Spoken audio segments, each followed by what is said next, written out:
जद्दुल अंबिया इब्राहीम अलैहिस्सलाम और खातम उल अंबिया हजरत मोहम्मद मुस्तफ़ा अहमद मुज्तबा सल्लल्लाहु अलैहि वसल्लम, सहाबाए किराम, ताबीन, तबा ताबीन, आइम्माए दीन और सलफ सालेहीन के नक्शे कदम पे चलते हुए मरकजी जमीयत अहले हदीस पाकिस्तान के हर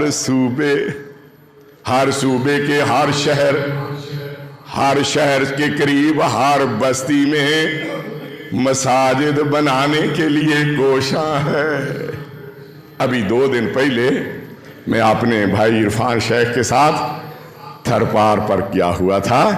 वहाँ जमात ने खूबसूरत मस्जिद बनाई और आज अल्हम्दुलिल्लाह इस मस्जिद खदीजतुल कुबरा का इफ्तिताह हो रहा है। तो ये एक चैन है, एक जाल है जो इब्राहीम अलैहिस्सलाम और नबी करीम सल्लल्लाहु अलैहि वसल्लम से मोहब्बत और प्यार करने वाले लोग पूरे मुल्क में फैला रहे हैं। तो पूरे मुल्क में मसाजिद का जाल फैलाने में मसरूफ़ अमल है। अभी मैं बैठा हुआ था ना, तो ये शहजाद भाई जैसे कोई दीवाना नहीं होता, उसको जुनून होता है, यार मैंने तो काम ये करना है। मेरे कान में कह रहे थे फलां जगह पे शेख साहब जगह का तयन किया गया है, फलां जगह पे भी मस्जिद बनानी है।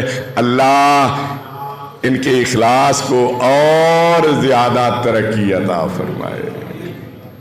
असल हमारा घर ये नहीं है जहां हम रह रहे हैं, हमारा घर तो जन्नत है ना, जिसमें अल्लाह ने हमारे माँ बाप हजरत आदम अलैहिस्सलाम और सैयदा हवा अलैहिस्सलाम को आबाद किया था।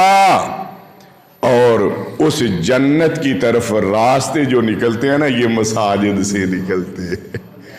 यही ख्वाहिश पेश नज़र है मरकजी जमीयत अहले हदीस पाकिस्तान और उससे वाबस्ता एक एक फर्द के दिलो दिमाग में कि ये अल्लाह की ज़मीन पे जगह जगह अल्लाह की मस्जिदें कायम हो जाए, ताकि अल्लाह के तौहीद का परचम बुलंद होता रहे, अल्लाह के हबीब की सुन्नत का फरेरा लहराता रहे। और ये मसाजिद ही हैं जहां से जन्नत के लिए रास्ते निकलते हैं।